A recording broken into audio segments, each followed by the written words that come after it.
Hello, and welcome to your cybersecurity news briefing for Thursday, March 26, 2026. I'm your host. Today, the global threat landscape has evolved toward supply chain cognitive sabotage and the exploitation of localized microgrid power infrastructures.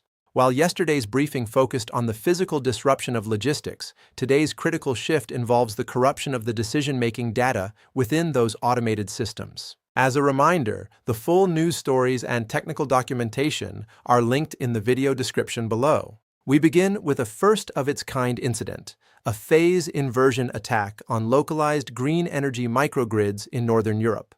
By compromising the inverter control logic, hackers induced a phase inversion that caused physical damage to battery storage units and triggered localized blackouts for several high-security data centers.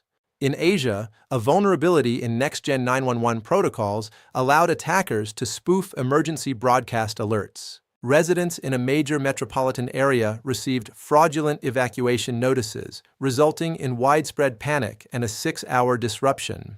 Finally, CISA has issued Emergency Directive 26-27, mandating the immediate decommissioning of specific legacy satellite ground station receivers. A new zero-day exploit called Sky Siphon allows attackers to bypass physical isolation by piggybacking on unencrypted telemetry data. In the world of ransomware, the Cloud Sweep Group has entered Phase 32. They have moved from simple encryption to metadata poisoning. By altering access control tags and timestamps in public cloud environments, they are making it impossible for automated security tools to distinguish. A major third-party biometric authentication provider has also suffered a breach. Iris scan templates for 3 million users were exposed. This poses a permanent strategic risk since biometric markers cannot be reset like a standard password. Additionally, an international shipping firm reported a sensor drift ransom attack. Attackers induced a 1% drift in LiDAR and radar calibration, forcing an entire autonomous freight fleet to halt until a calibration key was purchased. AI-driven threats are becoming more structural. A new method called model collateral poisoning targets the shared weights in open-source AI models. By subtly altering these weights, attackers can ensure that any fine-tuned model built on that base will have a pre-installed backdoor. In the development space, malicious code was discovered in popular GitHub actions used for container deployment. These poison CI/CD scripts secretly install a time delay rootkit that only activates 30 days after a successful production deployment. Mobile security is facing the Android subpixel Siphon 19.0. This advanced Trojan monitors subpixel refresh rates to record sensitive info, such as pins, without ever requesting screen capture or accessibility permissions. On the legislative front, the G7 is currently drafting the Digital Twin Fidelity Act.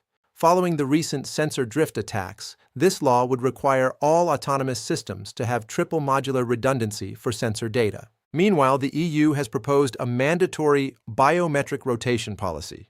This directive aims to limit the use of static biometrics in favor of behavioral biometrics, such as gait or typing cadence, which are significantly harder for attackers to synthesize. To wrap up, here are the recommended strategic actions for executive teams. First, for data strategy, transition toward behavioral authentication. For grid resilience, audit all localized power grid inverters and ensure they are physically segmented from primary networks. And for AI governance, implement a zero-trust model for AI weights. All models must undergo rigorous integrity hashing. That concludes the briefing for March 26, 2026. Stay vigilant, audit your autonomous sensors, and we will see you tomorrow.